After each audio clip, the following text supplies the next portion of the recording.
Okay, in this next presentation, we're honored to have here Jeff Clavier, who is one of Silicon Valley's top angel investors, one of the original ones that invested in Web 2.0. We'll never forget that when we started the South Summit 4 years ago, and Liz reached out to Jeff, we were honored with his presence. We couldn't believe that he'd come to an event that was just starting and we had no idea where it would go. Amazingly, we now have over $1 billion in investor money, as was just witnessed in the Investor Den.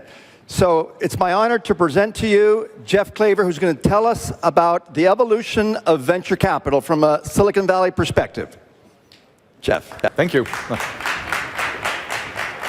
Good to see you again. Hello, Madrid. It's so awesome to be back. And so let's see whether this works, since we're... Okay, great.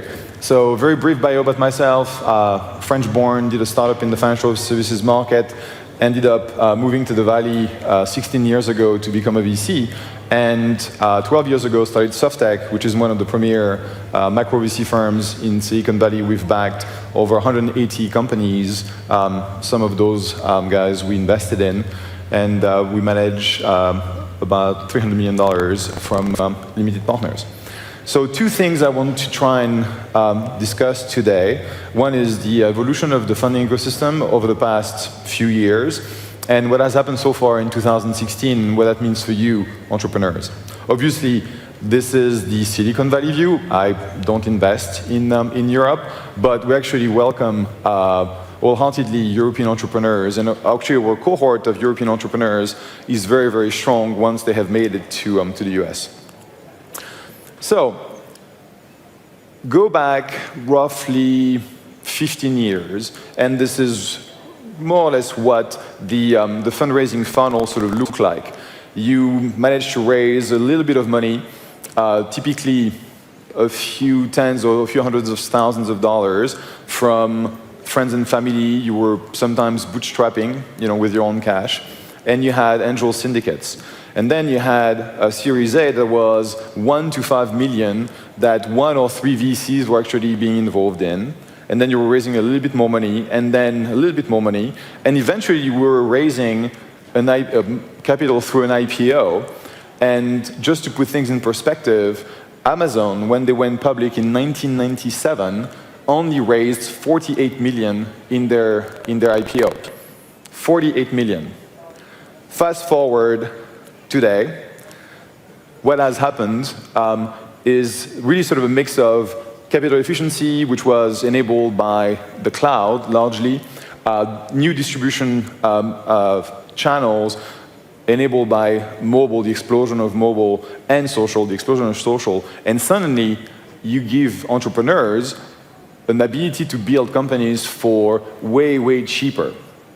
And at the same time, there's a new generation of funds, like mine, that essentially is interested in funding those new capital-efficient entrepreneurs. And a few years later, you end up with that same slide, slightly more complex, or quite a bit more complex. So let's go through it. First, the seed market that we sort of pioneered by raising one of the first micro VC funds in the market back in 2007 has been so successful, so there's now 400 firms, I think, latest count, that the market has stratified. Seed, where we invest, is typically a $1.5 to $3 million round, and we invest in teams that have built a product which is about to hit the market with a little bit of data. And so we don't really sort of invest super early, and that has opened the opportunity to funds that call themselves pre-seed to actually come in and do those super early stage sort of investments. You also have hundreds of incubators, accelerators. You can raise capital with crowdfunding campaign, do pre-orders, and essentially raise a lot of capital before you even talk to me as a seed fund. And then before the Series A, you even have people who will sort of give you even more money if you need a little bit of a top-up to your seed round. They call themselves seed prime, post-seed, second seed, and so on and so forth. So the Series A becomes almost the third or the fourth round and has really sort of bubbled in size. So I put 5 to 15 million as a range. Our firm has seen over the last year the average Series A being 10 million in our companies. Then the Series B, same thing, raised more money. And you remember the $48 million that Amazon raised in their IPO. We have companies that actually raise almost that number as a Series B. And then you have the whole ecosystem of growth financing, where you have crossover investors. So the people who would invest in an IPO actually now investing in the private market in order to get a piece of the action. And they will sometimes, even fund you to the tune of 100 or 200. And if you're Uber, there will be billions. And so we've really seen a real sort of evolution of where the capital is actually invested, by whom. And when you sort of, I didn't even put the IPO on this slide because I run out of space, but also it's kind of irrelevant because the IPO now is really sort of happening so late compared to the early days that it's really like a 6, 7, 8 year milestone that companies sort of hit. So I did a presentation back in May 2016, and I used this slide to just characterize what the market was going through. We had seen a pretty radical sort of mini crash in the public market, where some public market valuations of SaaS companies, for example, were almost halved. And the fundraising market wasn't really so hot in the US. We've seen the market actually sort of investing much less than in 2015. It's actually not that bad. I would say, it's not, don't worry, be happy yet, but it's actually, it could have been much worse based on the first couple of months of 2016. So what we've seen so far, first and foremost, something really important is we VCs raised a crap load of cash, $34 billion so far. We're on par to have a record year, which means we have a lot of cash to invest. That is shown on this chart, which actually is just 1 day old. It was yesterday in the Wall Street Journal. We've seen a lot of M&A, both on the B2B and the B2C side. For example, Cruise being acquired by GM, interesting, an automotive company, or Jet being acquired by Walmart. So we see a lot of non-traditional tech buyers coming to market. Finally, in the US, the IPO window has reopened. It's not great because we've only had 14 IPOs, but at least 10 were in the last quarter. Actually, now, I know the numbers. So we, the industry, invested $15 billion in Q3. And that's quite a bit of a drop compared to the last 2 quarters, which were at 25. But that means that this year so far, we still have invested a cool $65 billion. So it's not as good as 2015, which was almost sort of a bubble year from an investment standpoint. But, it's still sort of solid. And finally, while 2015 was pretty crazy, valuations have sort of started to recalibrate. So what I call FOMO, which is the fear of missing out, where investors would just jump on opportunities that are growing very, very fast just because they fear to miss the next Uber or the next Facebook. All this sort of craziness is largely gone. There are still pockets of sectors which see that, but it's much more sort of reasoned, I would say.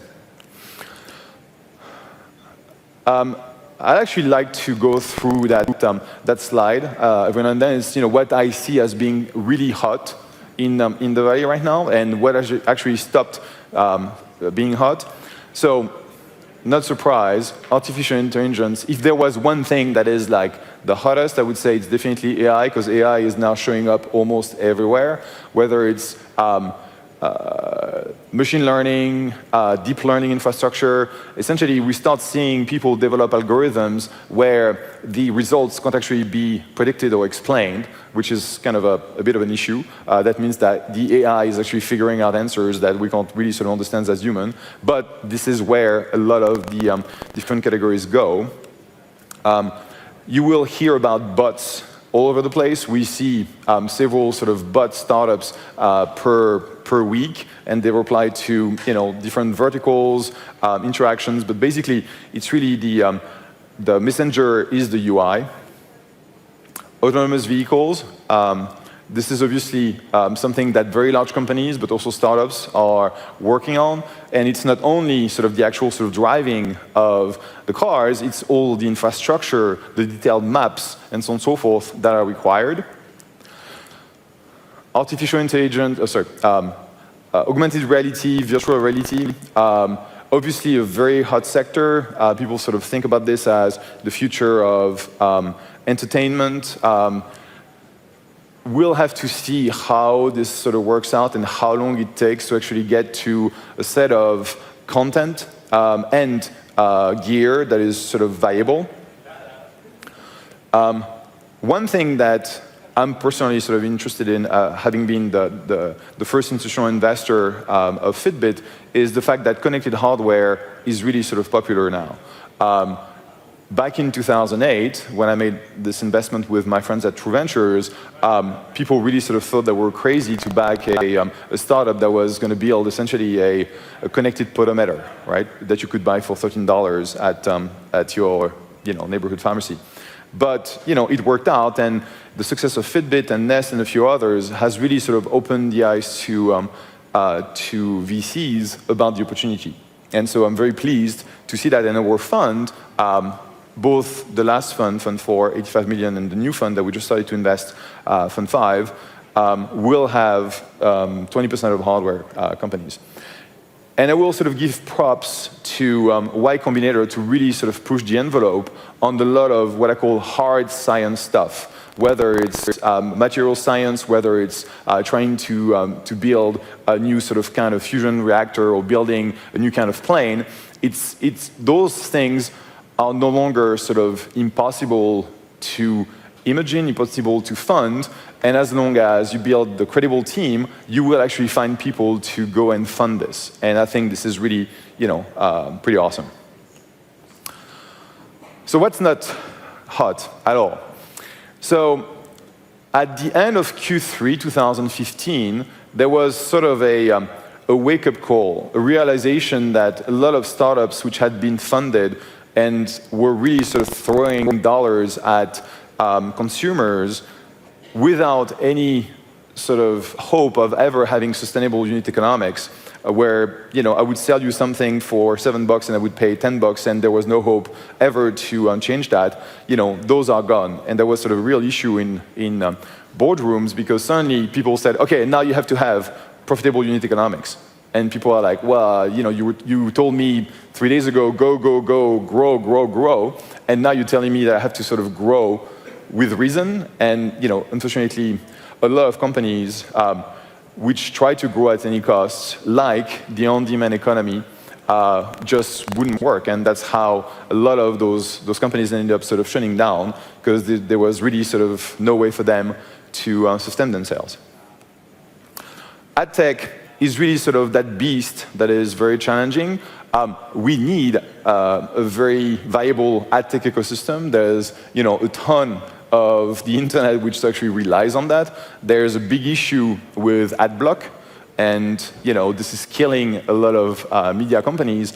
But essentially, if you have an ad tech company, and every VC you can go to on Sand Hill Road will have a ton of ad tech companies in their portfolio, and they just can't sell them or monetize them. And so it creates a real issue for early stage ad tech company founders, because they just can't find people to fund them. Mobile applications are actually kind of interesting, because after a rush to building, millions of mobile applications, and you end up with the kind of cluster F word that the Apple sort of App Store is, there's now a shift towards conversational UIs, and the fact that you actually don't really need to deliver, you don't really need an app that people would have to download to actually deliver a service. And that's sort of really interesting, and you really wonder where all those companies will sort of end up.